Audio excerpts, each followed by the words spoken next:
मिजाज रे फगुनावा कौन रंग बाजी कर दहिया पे कचर तड़ो हरिया कोई महीना रंग बाज रे फगुनावा सब कर बदल लस मिजाज रे फगुनावा बुढ़ावा डाले बुढ़िया पे लेके बैठी मुड़िया पे मन करे हम तोरे पहिरिस निकाल ली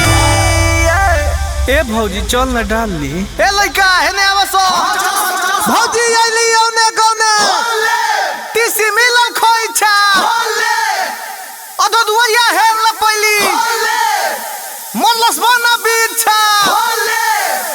चल चल चल चल चल ना रे भौजी तोरे में डालली चल ना रे भौजी तोरे में डालली अरे चल ना रे भौजी तोरे में डालली चल ना रे भौजी तोरे में डालली अग्रधर बड़ा लोका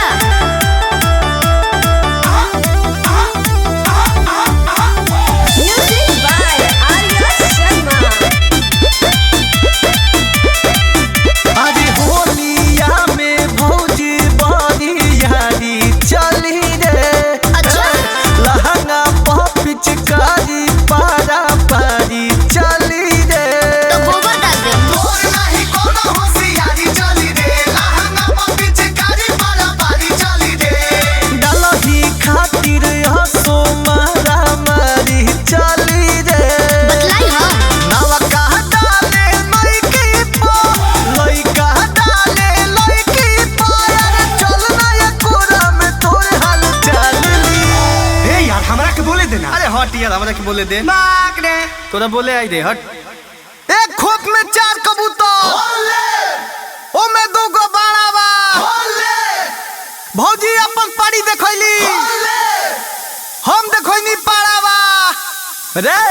चल चल चल चल चल ना रे भौजी तोरे में डालली चल ना रे भौजी तोरे में डालली अरे चल ना रे भौजी तोरे में डालली चल ना रे भौजी तोरे में डालली जा अपने बहिनी में डली हो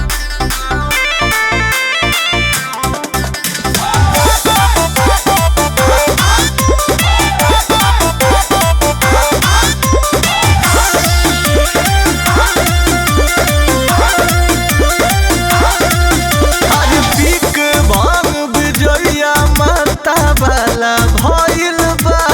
तो हम का करी फागुन में एकरा रहन के बोल वाला भइल बा पागल हो गइल बाड़े गौवा में भौजी रे हाला भइल बा तोरा लहंगा में बराबर घोटाला भइल बा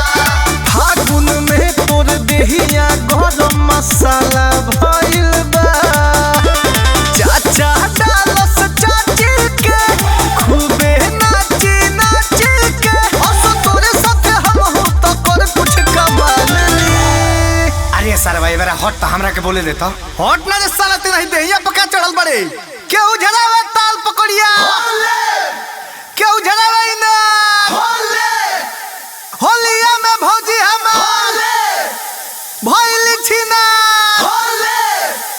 चल चल चल चल चल ना रे भौजी तोरे में डालली चल ना रे भौजी तोरे में डालली अरे चल ना रे भौजी तोरे में डालली चल ना रे भौजी तोरे में डालली चुप रहो सर सारवते नहीं